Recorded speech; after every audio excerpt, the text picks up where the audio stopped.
disculpadme, pero el catalán que tengo, os entiendo, pero yo lo hablo fatal. Me cuesta el castellano, pues imaginar, entonces, y así le metemos alguna cuestión más.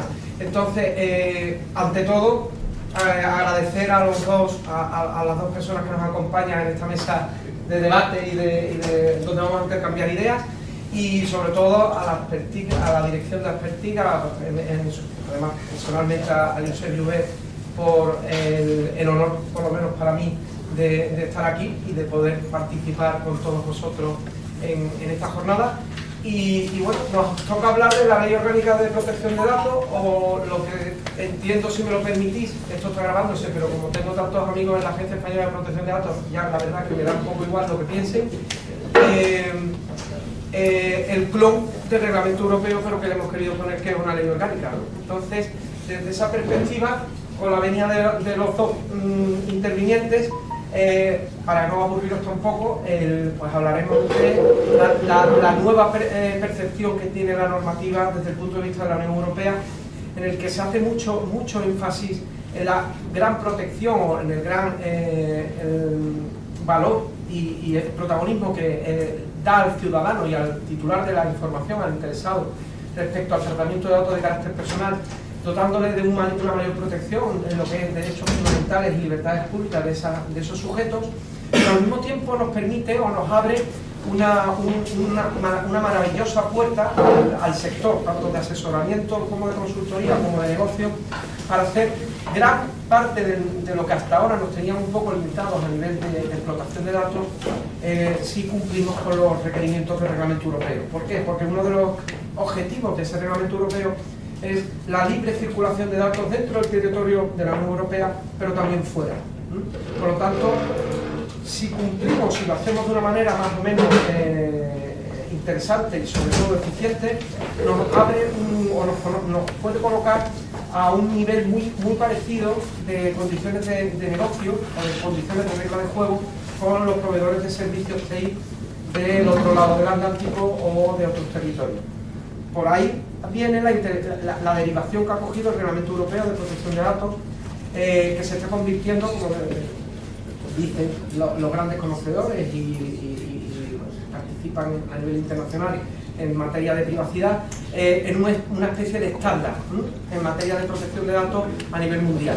¿Por qué? Porque empresas de otros territorios, no solamente norteamericanos, sino por ejemplo China, están muy interesados en ver cómo cumplen sus soluciones y sus servicios con el Reglamento Europeo de Protección de Datos, porque el nicho de mercado europeo es muy interesante.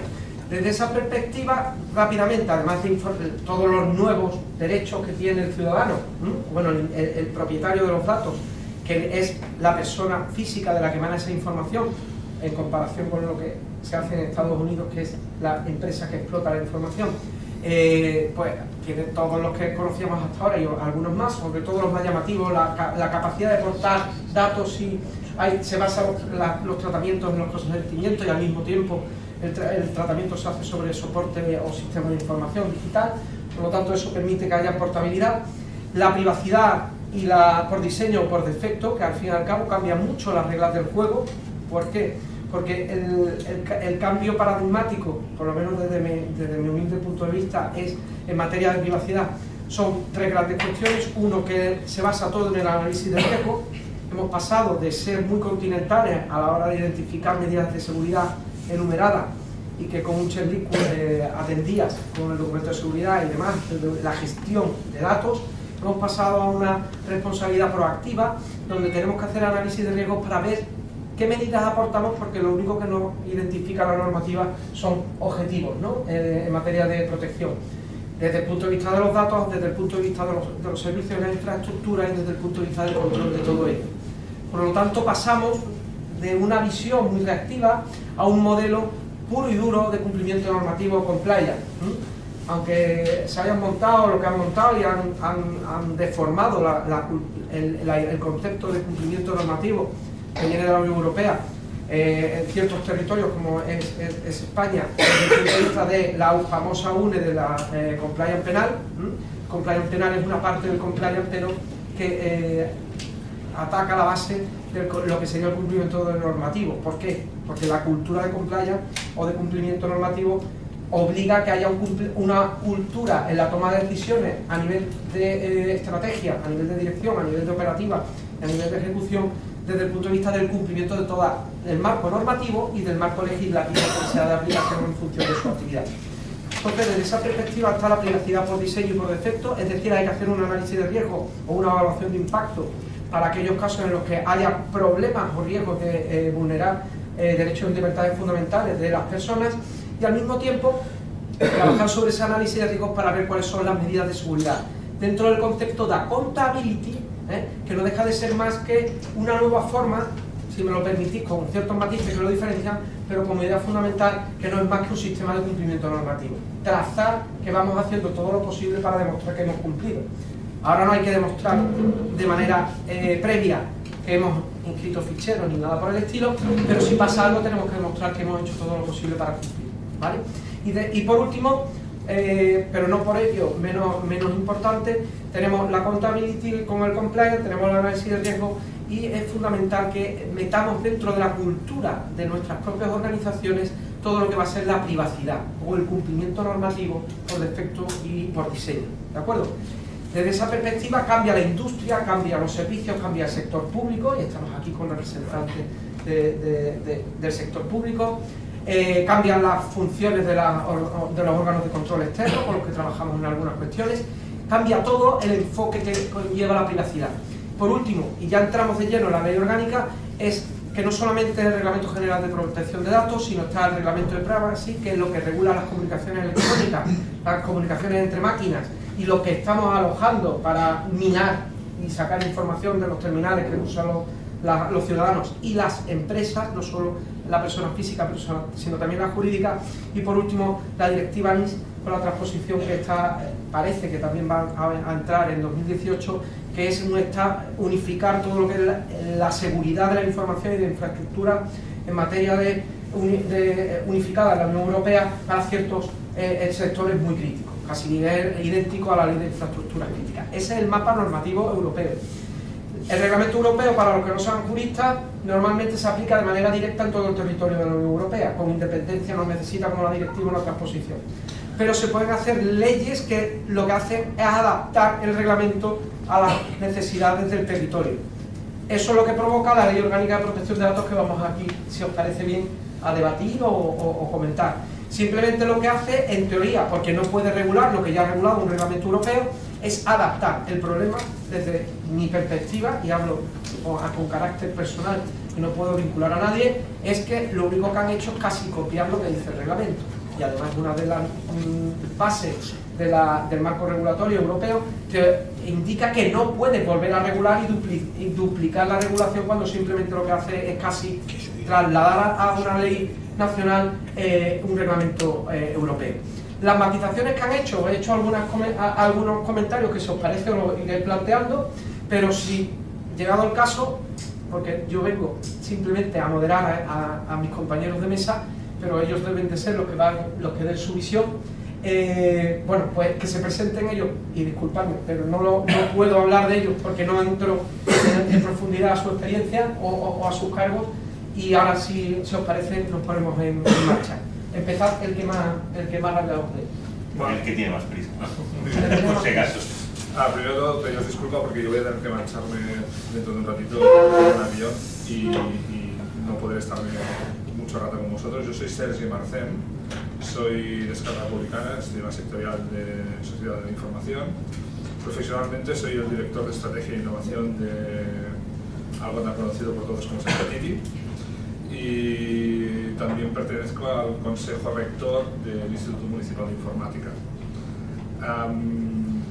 Eso es lo que estoy haciendo en mi vida profesional, y estoy en el sector de las desde hace más de 28 años. Pues, de nuevo, agradecer el lujo que es poder estar con gente de esta experiencia, porque yo no tengo esa experiencia todavía, espero llegar, ¿no? Y, por favor, el Comú Podem. Joan Comorera, soy senador por En Comú Podem, yo soy Iniciativa per Catalunya Verds, partido político.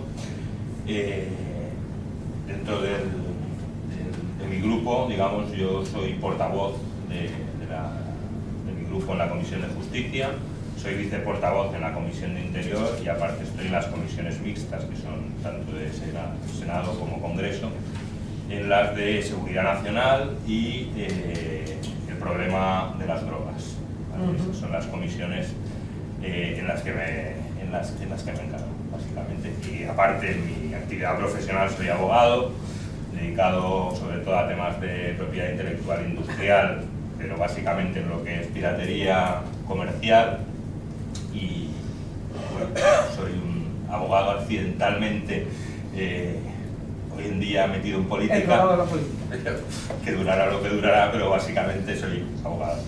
Pues fenomenal, porque yo no estoy metido en política, pero como siempre me he considerado un abogado raro, porque la verdad es que abogados especializados en nuevas tecnologías, quitando algunos presentes aquí de reconocido prestigio, no abundan, aunque hay muchos en el mercado, pero abundan poco. Entonces es muy interesante compartir contigo también meses.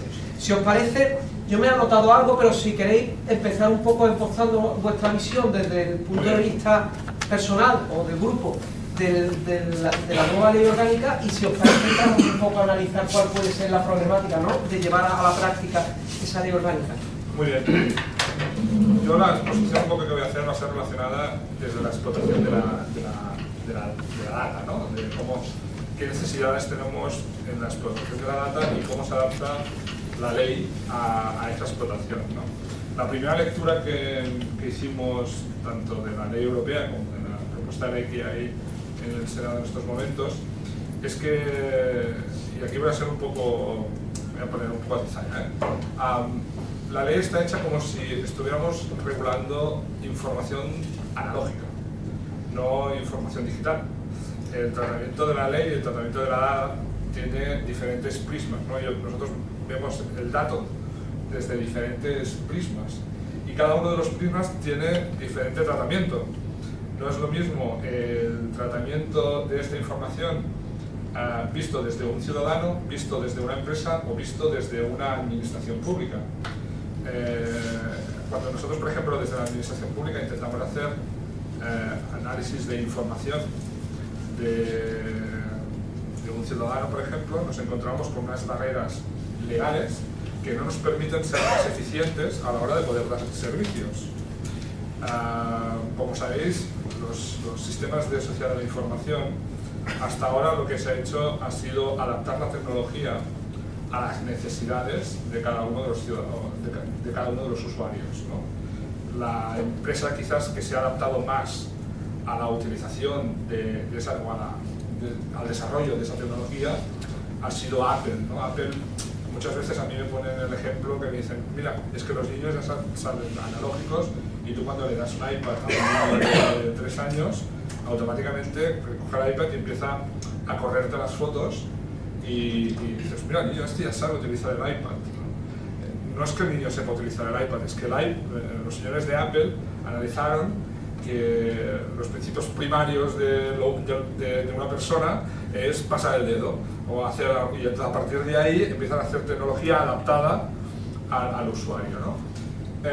Hasta ahora esto no pasaba, sino que era el usuario que se adaptaba a la tecnología. Cuando nosotros hemos trabajado con cualquier aplicativo, nos hemos sentado delante del aplicativo y hemos tenido que aprender cómo funcionaba ese aplicativo, y cuando te cambian el aplicativo, bueno, eso es un caos, ¿no? Porque tienes que volver a aprender y entonces el sistema es diferente y eso está cambiando. O sea, el tratamiento de la data nos ayuda a poder ser reactivos a la hora de poder ofrecer servicios, especialmente desde la administración. Os pongo un caso que estamos trabajando actualmente y que nos encontramos con un problema importante, ¿no? Todos vosotros hacéis la declaración de renta, no todos, la mayoría de vosotros, y si no la hacéis la tendríais que hacer. Y lo que hacéis es entrar en un sistema que se llama Padre, y a partir de ahí empezáis a llenar unos datos, y si llenáis esos datos bien y no os pillan, pues ha pasado un año. Si esos datos os habéis equivocado en alguna cosa, seguramente os da una paralela, y a partir de ahí viene el señor Montoro y es como algo muy desagradable, ¿no? Estamos intentando, o nosotros estamos trabajando para poder hacer una modernización de ese tratamiento a la hora de hacer esa relación con el ciudadano, en el cual aprendamos de cada una de las situaciones, de cada una de las personas, para poder adelantarnos a hechos que ocurrirán. Cuando un señor se compra un piso, pues sabemos que hay un registro de la propiedad, habrá que haber unas tasas, habrá que seguir unos pasos, ¿no? Si yo tengo información de esos datos, yo puedo adelantarme a lo que va a suceder y puedo llegar a crear una carpeta ciudadana donde informo al ciudadano: oye, que te has comprado un piso, que sepas que vas a tener que pagar este impuesto.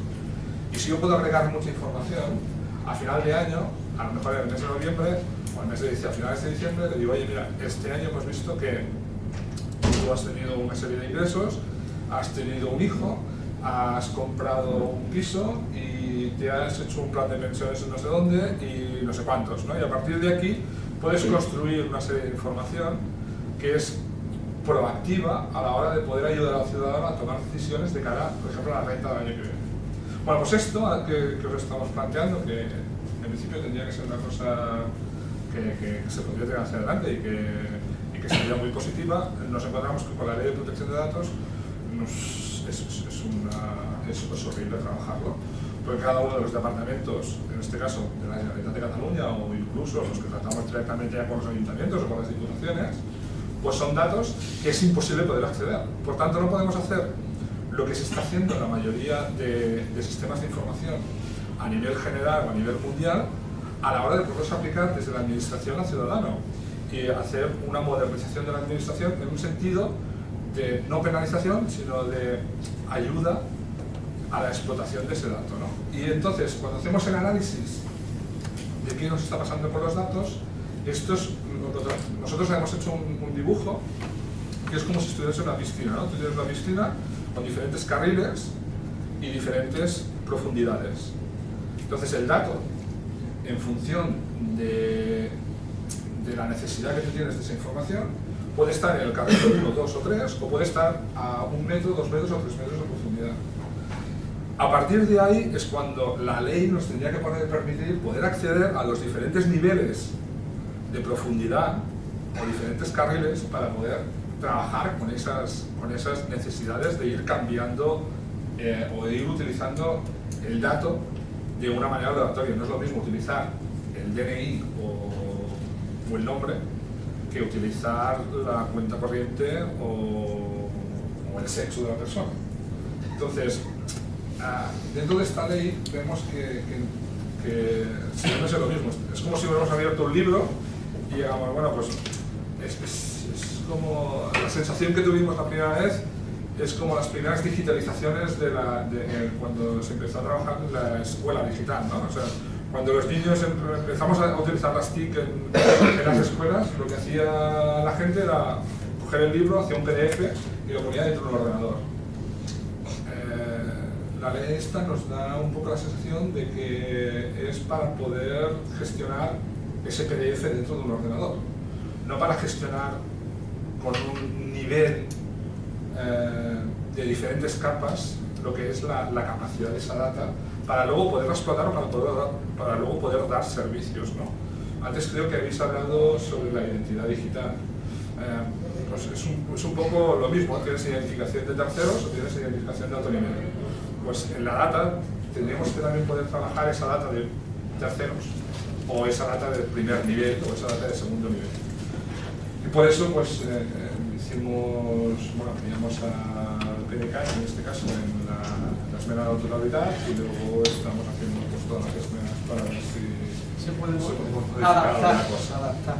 La verdad, simplemente si me lo permite, apoyando tu visión porque la comparto, desde la percepción que creo que tiene el sector del reglamento europeo o de la norma europea es que nace totalmente sobrepasada por la realidad y el entorno tecnológico en el que nos movemos. Es una norma que regula una realidad del siglo XX y no del XXI.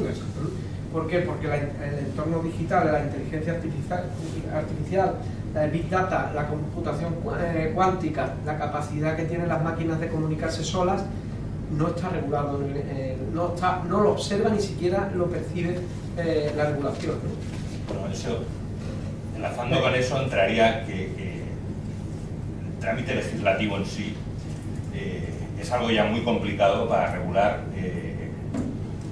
a nivel tecnológico, porque el avance es tan inmediato, cambia tanto las cosas en cuestión de 6 meses, que un trámite de una ley pues son 6 meses. Y cuando esa ley finalmente ya sale, normalmente nos encontramos en temas tecnológicos que esa ley ya se queda corta en muchos aspectos, ¿no? Y ese es un problema, enlazando un poco con lo que decía.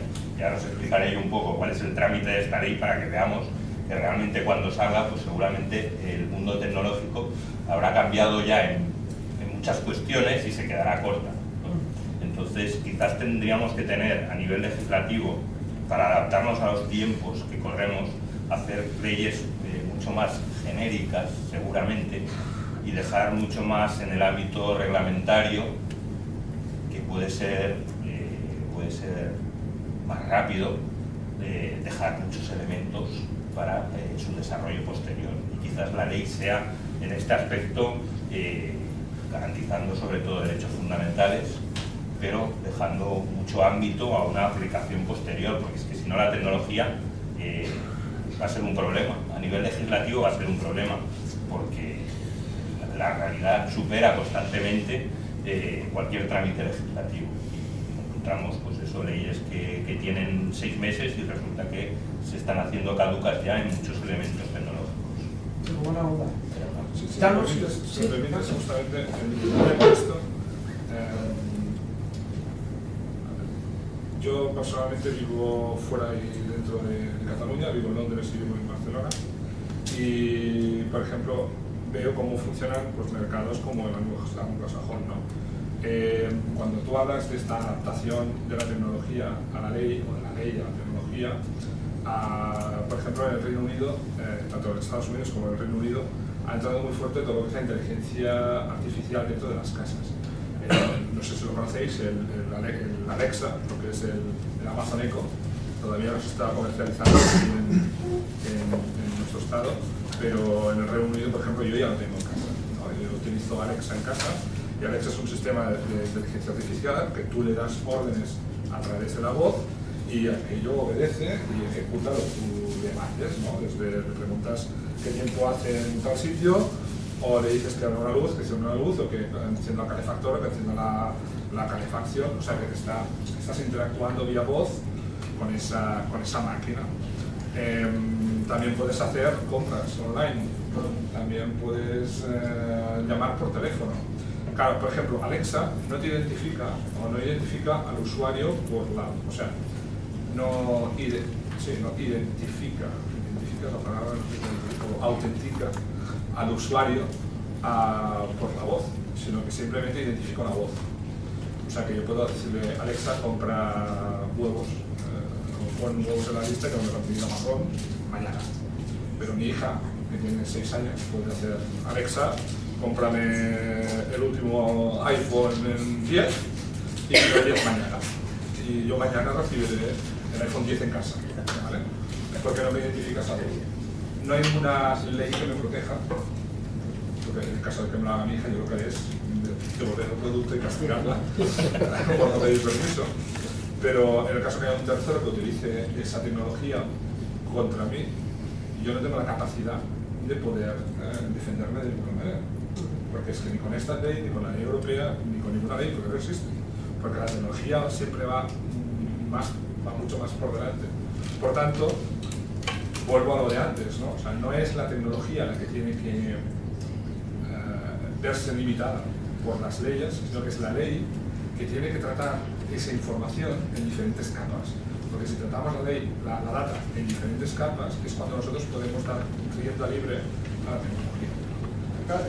Limitando usos y capacitando al que explota la información en función de esos datos. Diferentes niveles de seguridad de la información. O sea, si tú tienes diferentes niveles de seguridad de la información, que ya existe, pero existe de una manera muy piramidal, ¿no? Entonces, estamos en una... es más cuántico, ¿no? Es más hexagonal. y la tiene diferentes, ya no es un tema digamos, de altura, sino también de profundidad.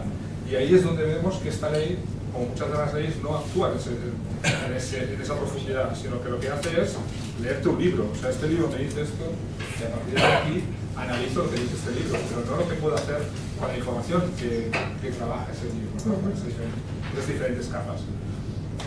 Y por eso creo que esta ley, por lo que tú has dicho, ¿no? Nace del siglo XX y no del siglo XXI. ¿Podrías darnos tú, ya que estás dentro de la Comisión de Justicia, un poco la visión de cómo está haciendo la tramitación y qué ruido hay dentro de la propia comisión? Lo que puedas contar. A ver, sí, poco, porque al Senado todavía no ha llegado. No ha llegado. Entonces, lo único que sé es un poco pues, por los comentarios de compañeros y sobre todo ayer se discutió en el Congreso de los Diputados la toma en consideración, o sea, digamos que el debate parlamentario en sí empezó ayer, ¿vale? Con la toma en consideración de la ley presentada por el ministro Catalá y con la enmienda a la totalidad presentada por el PDeCAT, ¿vale? Que fue rechazada. La enmienda a la totalidad, pues únicamente votaron a favor PDeCAT y Esquerra Republicana. La enmienda a la totalidad es cambiar todo el texto, para que nos entendamos, y que fue rechazada, con lo cual lo que se va a tramitar es el texto que ha presentado el Gobierno, el Ministerio de Justicia, y ahora, digamos, empieza el trabajo parlamentario. Ahora, dentro de la Comisión de Justicia, se crea una ponencia sobre la ley de protección de datos. En primer lugar, y me consta que ya han sido tramitadas algunas comparecencias, o sea, van a llamarse a expertos para que expliquen su visión de lo que le falta a esa propuesta de ley, de lo que le sobra, etc. Y eso es muy importante porque, por desgracia, yo diría que la mayoría de diputados y senadores somos bastante analfabetos digitalmente y en cuanto a protección de datos, ¿vale? O sea, tenemos la suerte de trabajar con técnicos y demás, pero en sí, y lo comentábamos antes con Josep Lluvé, lo comentábamos antes de entrar cuando estuvo él en una comparecencia, pues que se quedó un poco parado también del poco nivel de que muchas señorías tenían, ¿no? Claro. Normalmente nos distribuyen en las comisiones pues un poco por el perfil profesional que pueda tener alguno, ¿vale? A mí, pues bueno, estoy en la Comisión de Justicia, a mí me resulta más cómodo, más fácil, porque ya tengo unos previos conocimientos jurídicos, evidentemente, no de todo, porque yo me he dedicado más al tema penal, pero por ejemplo, hay gente pues, que no viene del ámbito jurídico y está en la Comisión de Justicia, evidentemente. Si esa persona no tiene unos apoyos determinados, es imposible entrar a fondo en cuestiones tan complejas y tan técnicas como sería la ley de protección de datos, ¿vale? Entonces, una vez estas comparecencias, los grupos van a presentar una serie de enmiendas al proyecto de ley del Ministerio de Justicia, que ahí, pues entre Esquerra Republicana, PDeCAT, por lo que tengo conocimiento, y nosotros, básicamente, todas las enmiendas que nos habían pasado, por ejemplo, del grupo de aquí, pues han sido introducidas entre unos y otros. Básicamente, todas esas enmiendas van a estar en el proyecto de ley. A partir de ahí se hace un dictamen de la comisión, se votan todas esas enmiendas, cuáles son aceptadas, no son aceptadas, y una vez se pasa este trámite y hay un texto, digamos, definitivo con las votaciones que hay en la Comisión de Justicia, se pasa al Pleno para la aprobación por parte del Congreso de los Diputados de ese dictamen de la Comisión. Y una vez aprobado ese dictamen de la Comisión, todo el paquete va al Senado, ¿vale? El Senado, a partir de ahí, tiene 2 meses para la tramitación. Se vuelve a repetir un poco el proceso, es decir, eso va a la Comisión de Justicia del Senado, se vuelve a hacer una ponencia para discutir enmiendas, se presentan nuevas enmiendas o se repiten las enmiendas que han sido inicialmente rechazadas en el Congreso de los Diputados, y vuelven a hacer un dictamen final, y ese dictamen va al Pleno, y dentro de esos 2 meses, que tiene que ser, se aprueba. Si se ha aprobado finalmente el mismo texto que en el Congreso de los Diputados, automáticamente queda aprobado. Ese proyecto de ley pasa a ser ley, se publica en el boletín oficial y entra en vigor cuando se haya establecido, si es al día siguiente o si se ha establecido un plazo determinado. Que se han introducido enmiendas o se ha hecho un veto a la totalidad, que también es posible que el Senado haga un veto a la totalidad de esa ley, entonces vuelve otra vez al Congreso de los Diputados, ¿vale? Y el Congreso de los Diputados vuelve otra vez a hacer todo el trámite, digamos, ¿vale? Tienen 2 meses y en el caso que haya habido un veto a la totalidad, dejando transcurrir 2 meses, automáticamente queda rechazado ese veto, ¿vale? O sea, no haría falta volver, dejando ese plazo de 2 meses, queda rechazado y se volvería a aprobar el texto inicial del Congreso de los Diputados. Si solo ha habido enmiendas, se hace un pleno específico para admitir o no admitir ese texto revisado que ha vuelto del Senado y se aprueba, ¿vale? Pero bueno, es lo que os estaba diciendo, empezamos ayer, el trámite en sí empezó ayer y esto nos puede llevar, pues, siendo optimistas, 5 o 6 meses como mínimo para que acabe todo el trámite, a no ser que empiecen a hacer prórrogas de los plazos de enmiendas, que es una técnica que desgraciadamente está utilizando el PP junto con sus socios de Ciudadanos para dilatar el trámite de los procedimientos de leyes aprobadas básicamente por la oposición, y es un problema por lo que te decía. Además, aquí en este caso tenemos que tener en cuenta el reglamento va a entrar en vigor en mayo. No me acuerdo exactamente qué es. De hecho, te iba a preguntar, te había preguntado un poco la tramitación para trasladar, todo el mundo está hablando del DPO, estamos preparados para dentro de 100 días más o menos cumplir el reglamento europeo, y lo que no vamos a tener ley orgánica. Efectivamente, pero bueno, como has dicho, el problema de esta ley es que es prácticamente una copia del reglamento, o sea... Vamos, no dudo del trabajo arduo que habrá habido detrás del borrador, ¿no? Pero desde luego es una literalidad casi absoluta de lo que dice el reglamento. Primero que han tardado muchísimo en llegar ese proyecto de ley, en llegar al Congreso. Y no me quiero dejar estar, que no tiene mucho que ver, pero nos ha llegado el anteproyecto sobre el PNR. No sé si conocéis lo del... es el registro del nombre de pasajeros, ¿vale? El gobierno ha hecho un anteproyecto que hoy se ha hecho público, o al menos a mí me ha llegado, no sé si antes había alguien que estaba informado al respecto, y es muy preocupante lo que establece, porque en ese caso sí que pasa de lo que se ha establecido en el Parlamento Europeo.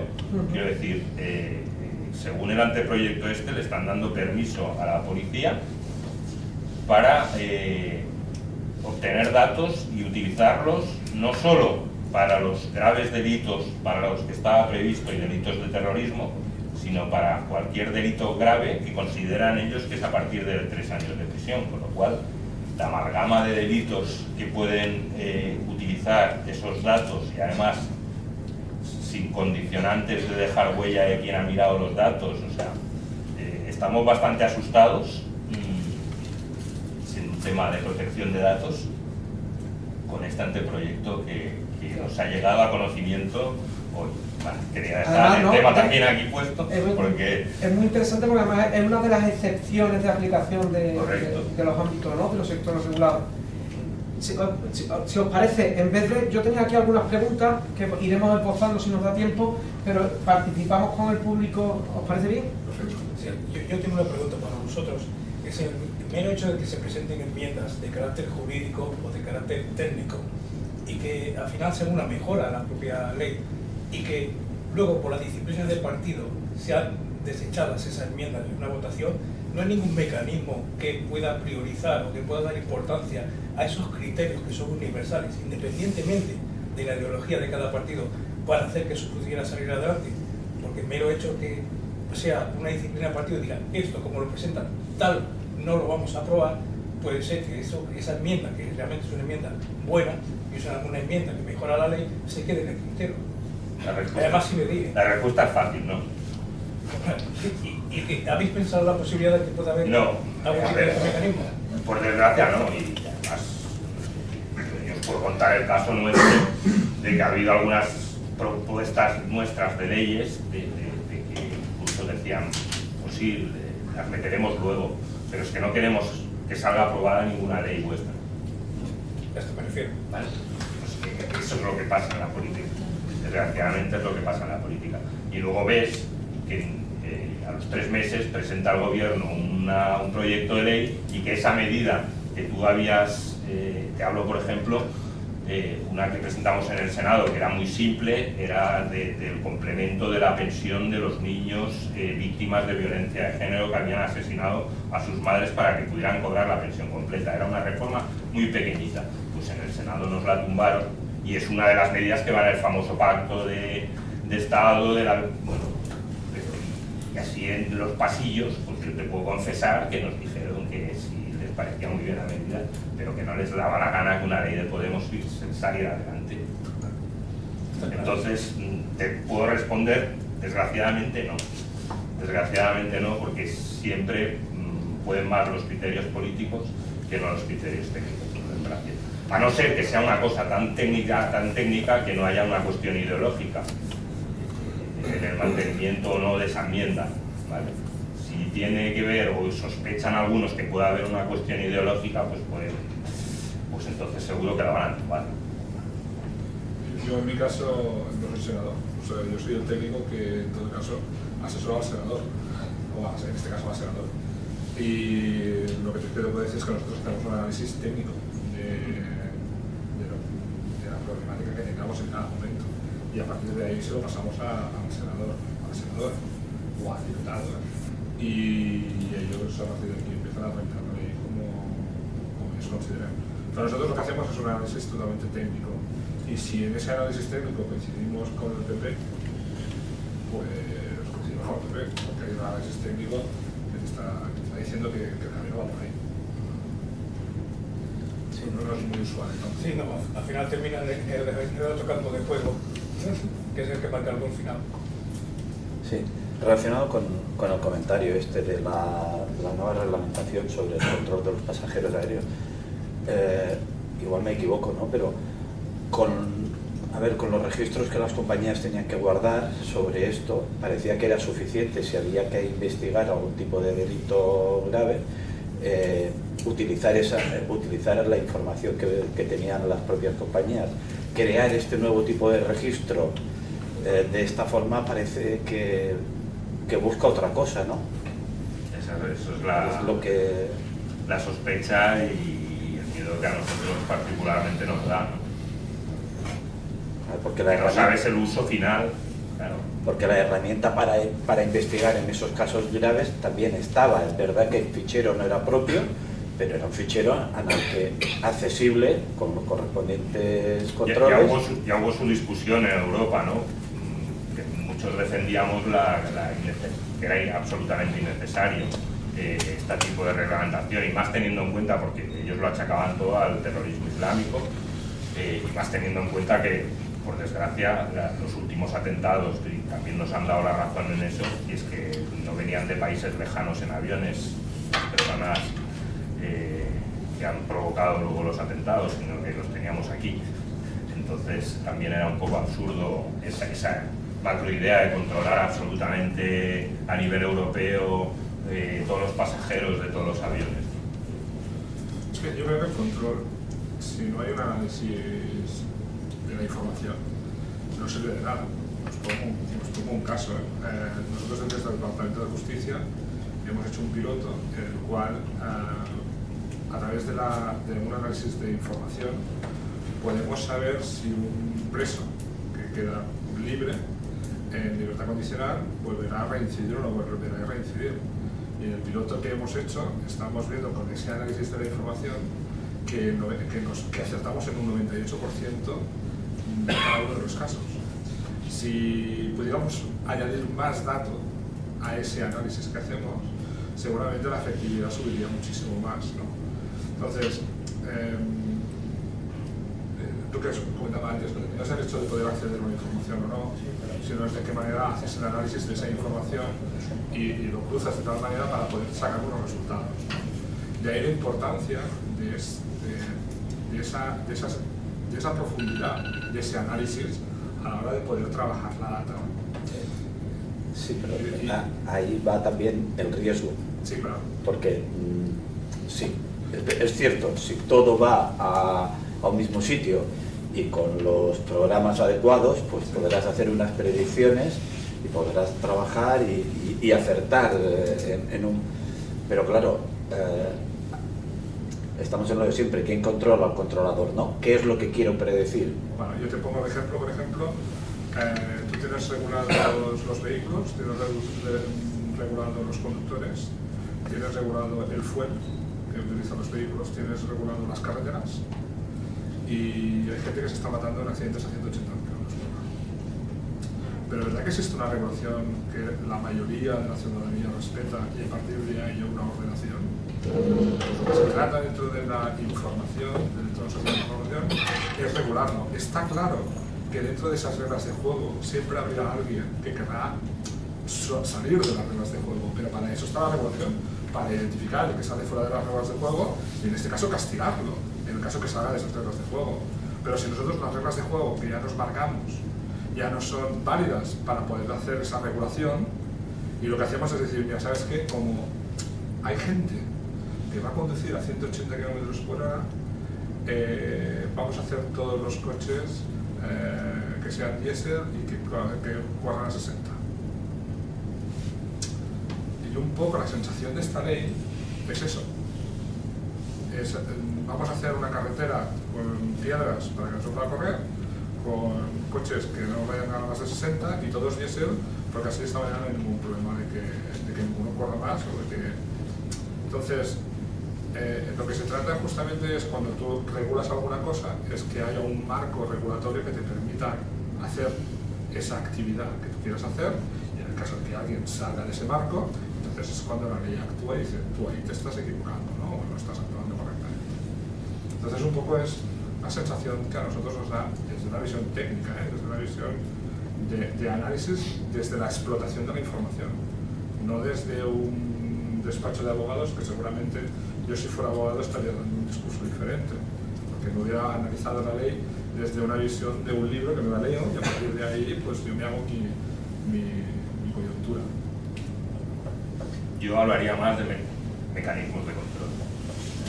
Básicamente es, decías, ¿no? ¿Quién controla al controlador? Tiene que haber unos muy claros mecanismos de control para ver cuál es el uso que se da a toda esa información y quién puede dar ese uso. Que es lo que nos asusta precisamente de esto, ¿no? Que así leyéndola un poco así, no la he leído completamente, pero sí así en diagonal, y una de las cosas que asustan es esa, que no deja rastro exactamente de que para qué el policía va a mirar esos datos y no tiene por qué estar judicializado, es decir, hay un magma ya sospechoso, ¿no? Que de entrada, desde el punto de vista ya única y exclusivamente jurídico, dices, lo que pasa aquí es que hay algo que ya no me cuadra. el acceso a ese tipo de nivel de información será a nivel automatizado con inteligencia, y posiblemente lo que estén buscando son unos mapas muy determinados de información. Es como cuando de repente rompen las comunicaciones cifradas por temas de seguridad, ¿no? Es algo parecido. Si me lo permitía, a colación de lo que tú comentabas, una de las cuestiones que por lo menos llaman la atención de ese borrador de ley es precisamente el artículo 27, y por eso estaba mirándolo mientras que hablabais vosotros de ello, porque habla de los tratamientos regulados específicos, y uno de ellos es el tratamiento de datos de infracciones y sanciones administrativas. Y es llamativo, a mí por lo menos me llamó la atención, que te dice que bueno, conforme a los efectos del reglamento europeo, el tratamiento de datos relativos a infracciones y sanciones, incluido el propio mantenimiento de registros relacionados con esas infracciones o sanciones, es decir, habla ya de registros administrativos de infractores y sancionados, tendrán que exigirá que los responsables de dichos tratamientos sean órganos competentes para la instrucción del procedimiento sancionador, la declaración de la infracción o la imposición de sanciones. Hasta ahí todo correcto, ¿no? Te habla que el tratamiento se limite solo a datos estrictamente necesarios para la finalidad perseguida en ese sentido, y de repente llega al apartado 2 de ese artículo y dice: cuando no se cumpla alguna de las condiciones previstas en el apartado anterior, que son las que dan garantía y seguridad jurídica al tema, los tratamientos de datos referidos a infracciones y sanciones administrativas habrán de estar autorizados por una ley. Por lo tanto, si cumplo los dos requerimientos iniciales, puedo mantener registro. Lo planteo encima de la mesa para ver vuestra percepción, si os parece. Me estás diciendo que sí estoy cumpliendo con que el responsable del tratamiento sea un órgano que puede imponer sanciones o incoar o instruir un procedimiento sancionador, y que además el tratamiento se limite solamente estrictamente a los datos necesarios para la finalidad que justifica ese registro. ¿Puedo mantenerlo? Recordemos, por ejemplo, en Extremadura, cuando el presidente de la comunidad autónoma quiso sacar de repente, ¿no?, el registro de violadores que habían realizado algún tipo de agresión sexual, y todo el mundo se echó las manos a la cabeza porque, bueno, era un poco... ¿Qué percepción? O si queréis otro articulado, pero lo enfoco a lo que tú estabas planteando, que está muy relacionado a ese registro de pasajeros, donde en teoría hay una normativa europea en materia, además de terrorismo, seguridad de las fronteras europeas, con todo el problema que hemos tenido con Schengen y demás, pero que al fin y al cabo lo está reconociendo la propia ley orgánica como una posibilidad que dejáis, que se mantenga el registro administrativo de infractores y sancionados que no tengan en teoría un amparo legal, o no, o a lo mejor estoy equivocado. Lo dejo también para que quien quiera opinar. Y ya de paso, porque veo que ya estáis casi con la hora, me gustaría también un poco que percibierais, bueno, ya conocéis nuestra posición desde Aspertic, ¿no?, en las enmiendas que se han planteado y los comentarios, pero un poco también todo el ruido que hay alrededor del delegado de protección de datos, de la capacidad de certificar y controlar o mercantilizar de alguna manera, ¿no?, la intermediación amistosa de ciertas reclamaciones antes de acudir a los órganos de control, que dejan un poco la mentalidad anglosajona, que sin lugar a dudas inspira el reglamento europeo porque es muy anglosajón, pero al mismo tiempo creo que nos deja el ambiente o el ámbito de aplicación de la normativa en una situación que puede ser muy arbitraria o insegura, ¿no?, desde el punto de vista de la seguridad jurídica. Si os parece o comentarlo, os lo agradecería. Bueno, y en este sentido, el articulado que tú has dicho, como tú dices, queda muy abierto, y el fichero este... Es que se puede hacer de todo. Pensemos en lo más oscuro, llegado el caso, ¿no? Exactamente. Entonces, quizás esa también es el querer abarcar mucho para no poder hacer nada. Sí. Entonces, una puerta abierta, es dejar una puerta abierta. Por si acaso. Yo lo entiendo así. Y muchas leyes, de hecho, sí, pero una cosa es lo que estáis comentando, que también comparto, que es el regular lo mínimo y después ir un poco incluso al propio sector, para que sea el propio sector el que aporte las soluciones, y obviamente con la nueva perspectiva tecnológica es que es fundamental. Y otra cosa es que se vayan abiertas, ¿no?, puertas de este tipo, que bueno, tenía como 17 que había encontrado en la lectura de la ley orgánica, que dejan un poco de manera por lo menos tergiversada o toca de alguna manera lo que hoy por hoy son los pilares fundamentales de nuestro sistema, que es la seguridad jurídica, con los principios de legalidad. Ahora de repente hablamos de una capacidad y un deber de colaboración de la administración general, entendida en su amplitud, con la Agencia Española de Protección de Datos cuando necesita investigar algo y sin órdenes judiciales se acceden a ficheros de administraciones diferentes o dispares, cuando tenemos una sentencia de Estrasburgo que reconocía que no se pueden ceder datos entre administraciones públicas salvo que se haya informado previamente a los ciudadanos. Veo que quizás está cambiando tanto y todo es tan disruptivo que todo debe de cambiar. Entonces, lo planteo para... Yo creo que el principal como en toda la vida, ¿no? Es el sentido común. Entonces, el sentido común nos dice que la evolución de la tecnología está yendo hacia otro camino, ¿no? Vosotros os imagináis hace unos años que hemos regulado, por ejemplo, que para la utilización de Microsoft Word versión 5 hubieras tenido que utilizar como máximo un Pentium 7? ¿Verdad que no tiene sentido? Pues estamos entrando en terreno de cosas sin sentido. Entonces, yo creo que vuelvo a repetir, creo que es una ley que es analógica. No es una ley que quiere regular ámbitos digitales desde una visión muy analógica, no una visión digital. Y ahí es donde nos vamos a encontrar con una ley que muchas veces pues, no vamos a poder cumplir, como no se están cumpliendo muchas de las leyes. No hace falta deciros, por ejemplo, la ley 39 de 40-2015, decirme qué administración la está cumpliendo al 100%, o la nueva ley de contratación pública que va a salir en vigor en marzo, creo que es en mayo, a ver qué administración pública va a poder hacer una compra pública con recursos propios y teniendo el 50% de recursos propios para poder dar servicios propios. Por ejemplo, con el centro de telecomunicaciones tenemos un problema gravísimo con esta ley, porque es que no sabemos cómo nos vamos a adaptar a ella. Y la tenemos a 2 meses vista, cuando tenemos externalizado el 85% de los servicios que ofrecemos a la administración pública. Y esa ley me está diciendo que solo puedo dar el 50%, solo puedo externalizar el 50% de los servicios que le doy a la misma administración. O el tratamiento, como te digo antes, la 39 a la 40 del tratamiento del ciudadano con la administración pública a través de las tecnologías de la información. Pues, son leyes que están ahí, que en un momento dado nos van a tocar justo, ¿no?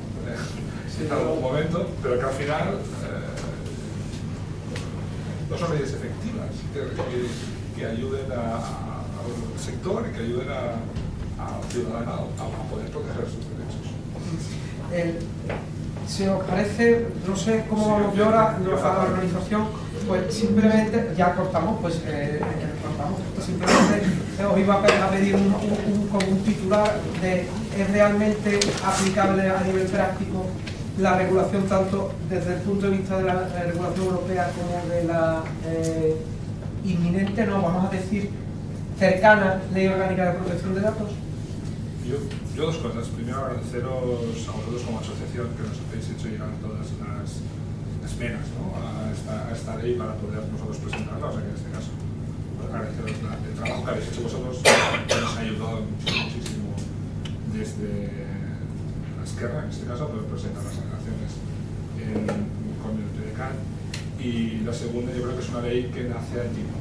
Entonces, como es una ley que nace antigua, lo que hace es poner el freno a muchos desarrollos que no vamos a poder seguir hacia adelante, y que lo que nos va a pasar es que tanto a nivel de servicios como a nivel de administraciones nos vamos a quedar atrás comparadas con las empresas o las administraciones que no estén bajo esta norma.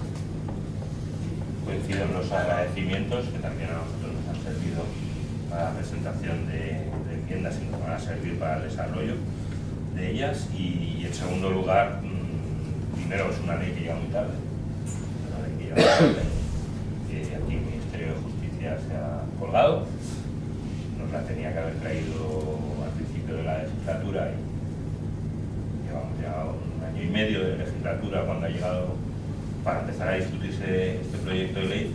Y en segundo lugar, también coincido con lo que comentaba él, que nace antiguo. O sea, el día que nazca, no ha nacido, pero el día que nazca nacerá antiguo.